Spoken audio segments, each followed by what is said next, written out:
Halo anak-anak, selamat pagi. Jumpa lagi dengan Bu Nana hari ini hari Senin, tanggal 31 Agustus. Ya, untuk pelajaran jam ke-1 sampai ke-2 kita akan belajar materi tematik. Kita masih ke tema 2 dan masuk ke pembelajaran ke-5 dan masuk ke subtema 3 pembelajaran 1. Kita akan pelajari dulu subtema kedua pembelajaran 5 ya.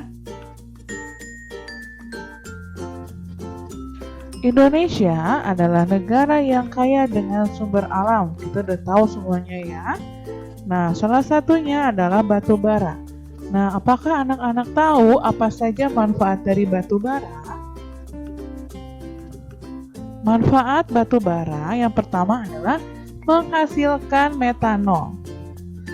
Metanol itu adalah bahan bakar cair untuk menggerakkan mesin yang biasanya digunakan di berbagai industri. Gambarnya seperti ini ya. Yang kiri ini adalah metanol ya. Dan yang di kanan ini adalah mesin-mesin yang ada di industri. Selanjutnya, manfaat yang kedua adalah sebagai bahan bakar kompor briket ya. Biasanya digunakan untuk memasak kebutuhan sehari-hari. Jadi kompor briket ini menggunakan batu bara sebagai bahan bakar. Ini ya anak-anak gambar kompor briket. Lalu manfaat yang ketiga adalah menghasilkan gas. Dengan cara bahan bakar gasnya itu digunakan untuk di industri dan sebagai pembangkit listrik tenaga gas. Nah, biasanya tumpukan-tumpukan atau sumber dari batu bara ini di suatu tempat dibawa dan kemudian disalurkan ke pembangkit listrik yang menggunakan tenaga gas. Nah, selanjutnya yang keempat sebagai pembangkit listrik. Bahan bakarnya digunakan untuk pembangkit listrik. Nah, ini contohnya ya.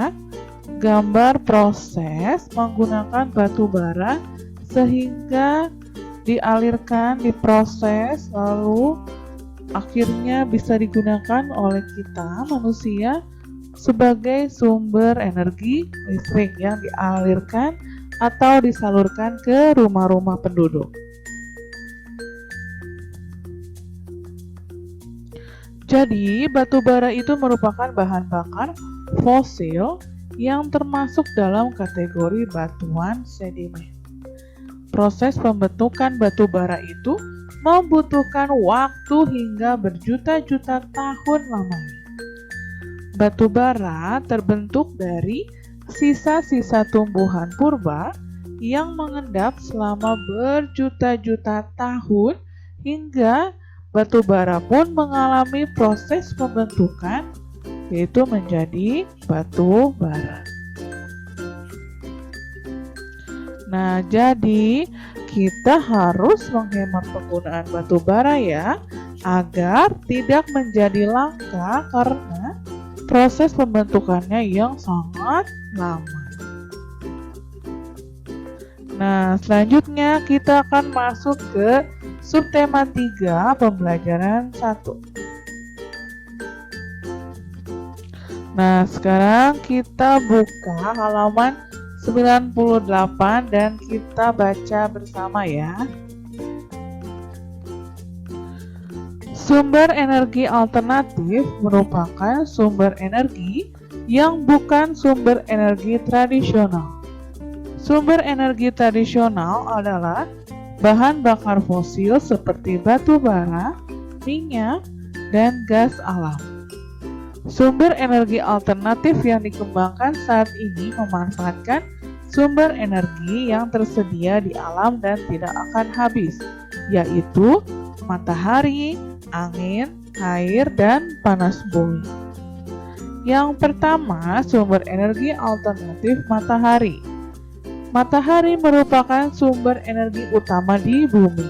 Hampir semua energi yang berada di bumi berasal dari matahari. Energi panas yang dihasilkan dapat digunakan untuk memanaskan ruangan, memanaskan air, dan keperluan lain. Yang kedua, angin. Angin adalah gerakan udara di permukaan bumi yang terjadi karena tekanan udara. Angin telah dimanfaatkan sejak dulu sebagai sumber energi pada perahu layar dan kincir angin tradisional. Yang ketiga, air. Air yang deras merupakan sumber energi gerak. Energi itu biasa dimanfaatkan sebagai pembangkit tenaga listrik. Oleh karena itu, di PLTA atau pembangkit listrik tenaga air, dibuat bendungan air di tempat yang tinggi. Air yang dibendung tersebut kemudian dialirkan menurun sehingga akan mengalir seperti air terjun yang deras. Yang keempat, panas bumi. Energi panas bumi atau energi geotermal merupakan energi yang berasal dari panas yang disimpan di bawah permukaan bumi. Pusat bumi terbentuk dari lapisan batuan yang sangat panas. Hal itu menunjukkan bahwa bumi merupakan sumber energi panas yang sangat besar. Yang kelima, gelombang air laut. Gelombang air laut saat memecah di pantai menghasilkan banyak energi. Energi ini dapat diubah menjadi energi listrik. Yang keenam, bahan bakar bio. Bahan bakar bio merupakan bahan bakar yang berasal dari makhluk hidup, baik hewan maupun tumbuhan. Bahan bakar bio yang berasal dari tumbuhan diantaranya adalah tumbuhan berbiji yang mengandung minyak seperti bunga matahari, jarak, kelapa sawit, kacang tanah, dan kedelai. Bahan bakar tersebut dikenal sebagai biodiesel. Biodiesel dapat digunakan untuk menggantikan solar. Singkong, ubi, jagung, dan sagu juga dapat diubah menjadi bioetanol. Bioetanol dapat menggantikan bensin ataupun premium. Bahan bakar bio juga dapat berasal dari kotoran ternak. Bahan bakar tersebut dikenal sebagai biogas. Kotoran ternak yang ada dimasukkan ke dalam ruangan bawah tanah atau lubang. Selain itu, bahan bakar ini juga dapat dimanfaatkan untuk bahan bakar kendaraan bermotor. Nah, anak-anak, tadi itu adalah 6 sumber energi alternatif pengganti sumber daya alam atau sumber energi yang ada di bumi, ya. Nah, selanjutnya kita akan membahas peta pikiran tentang sumber energi alternatif. Seperti yang sudah kita tadi baca, ada sumber energi alternatifnya tersedia ada 6. Yang pertama, matahari, yaitu merupakan sumber energi utama di bumi. Energi panas yang dihasilkan digunakan untuk memanaskan ruangan, memanaskan air, dan keperluan lain. Lalu sumber energi alternatif angin dimanfaatkan untuk sebagai sumber energi pada perahu layar dan kincir angin tradisional. Lalu sumber energi alternatif gelombang air laut saat memecah di pantai menghasilkan banyak energi yang dapat diubah menjadi energi listrik. Lalu sumber energi alternatif bahan bakar bio seperti tadi ya dapat digunakan untuk menggantikan solar. Bioetanol dapat menggantikan bensin. Energi panas bumi juga dapat dimanfaatkan untuk pembangkit listrik tenaga panas bumi.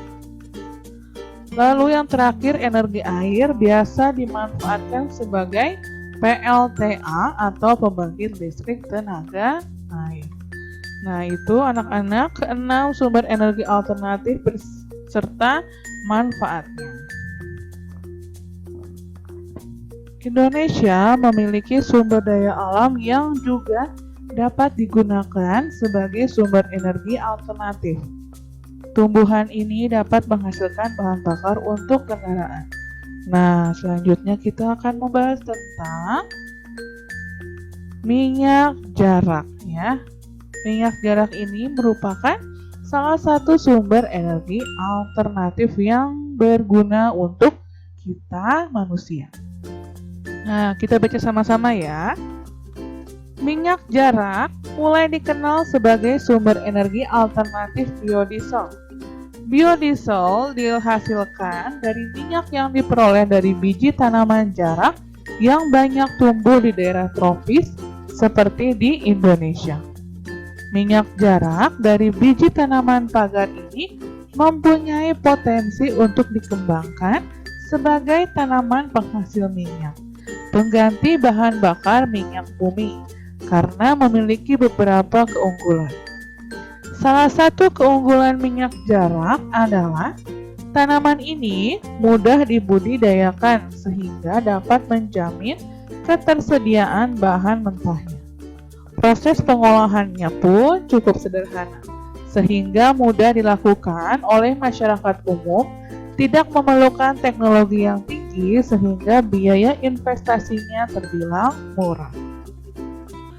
Nah, selain itu, minyak jarak juga dapat dimanfaatkan untuk minyak rambut dan minyak pijat. Kemasan minyak jarak dibuat lebih praktis sehingga memudahkan penggunanya. Minyak jarak dapat ditemui di pasar-pasar modern atau di warung. Pemanfaatan minyak jarak ini telah memberikan kesempatan yang baik dalam bidang pekerjaan. Saat penanaman pohon jarak sampai panen, dibutuhkan tenaga. Begitu pula saat tanaman diolah menjadi minyak, tentunya membutuhkan para ahli untuk membuatnya. Belum lagi kemasan yang menarik. Pasti dibutuhkan tangan-tangan terampil untuk mengemasnya. Pemanfaatan minyak jarak yang banyak selain berdampak positif, tentunya juga akan memberikan dampak yang kurang menguntungkan bagi masyarakat. Nah, apa saja dampak yang kurang menguntungkan bagi masyarakat? Nanti akan kita bahas ya. Nah, kita bahas dulu manfaat minyak jarak. Ternyata minyak jarak memiliki banyak manfaat dalam kehidupan manusia. Selain sebagai bahan bakar, minyak jarak juga dapat dimanfaatkan untuk minyak rambut dan minyak pijat. Pemanfaatan minyak jarak selain berdampak positif, tentunya juga akan memberikan dampak yang kurang menguntungkan. Misalnya, apabila pemanfaatan tanaman jarak dilakukan secara besar-besaran, juga akan mengancam kelestarian tanaman jarak tersebut. Nah, untuk itu, sebelum memanfaatkan minyak jarak, sebaiknya pikirkan terlebih dahulu usaha-usaha pelestarian. Nah, anak-anak, jadi itulah tadi apa yang dimaksud dengan minyak jarak serta manfaat yang bisa kita peroleh dalam menggunakan minyak jarak. Nah, cukup sekian untuk materi hari ini. Semoga kalian bisa mengerti ya di rumah. Silakan untuk catatannya atau slide-nya ini kalian boleh print yang sudah Ibu bagikan dalam bentuk PDF. Terima kasih. Jangan lupa untuk mengerjakan poster tentang menghemat energi ya. Ibu tunggu maksimal pukul 11.25 hari ini harus sudah dikumpulkan posternya. Jangan lupa.